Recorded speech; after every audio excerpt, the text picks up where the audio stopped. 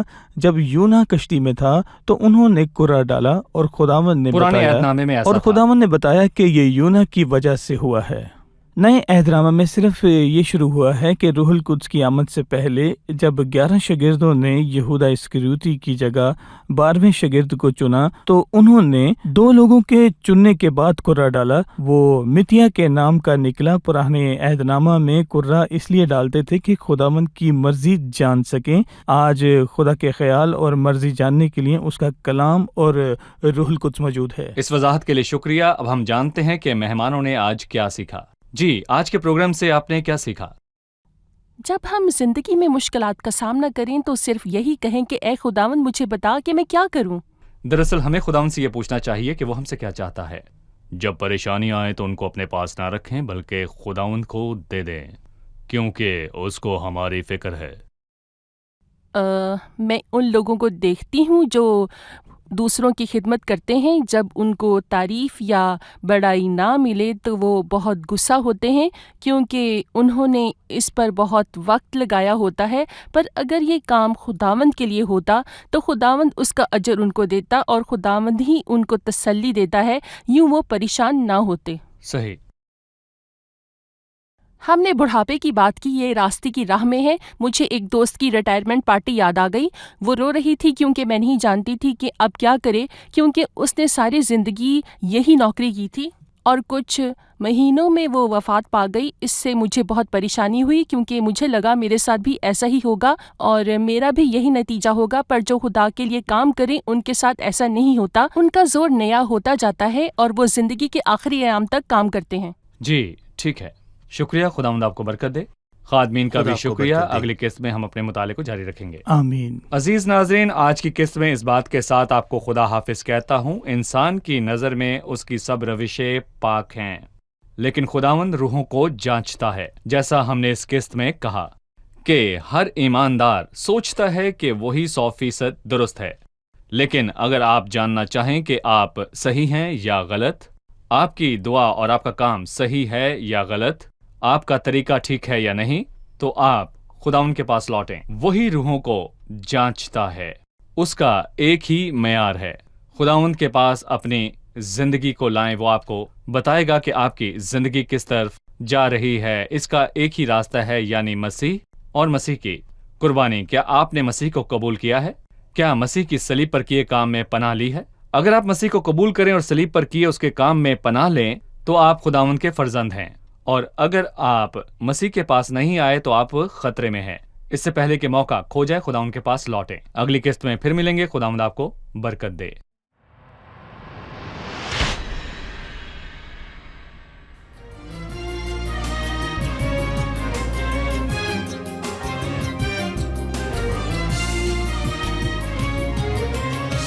داء الخطية استشرف فيها حتى شربت الإثم كما كان المذاق في الحلق حلوا وفعله في القلب شقاء أدمنت شري حتى يئست هل من شفاء بعد العمى أنت رجائي أنت شفائي من كل دائي أنت الدواء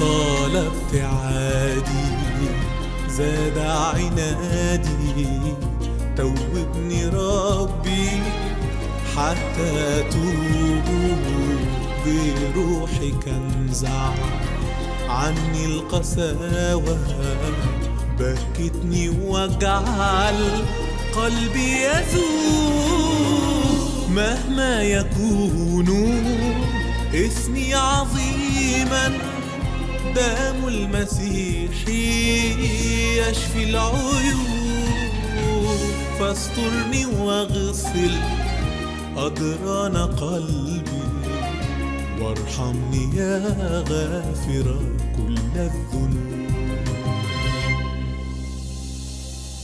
وارحمني يا غافر كل الذنوب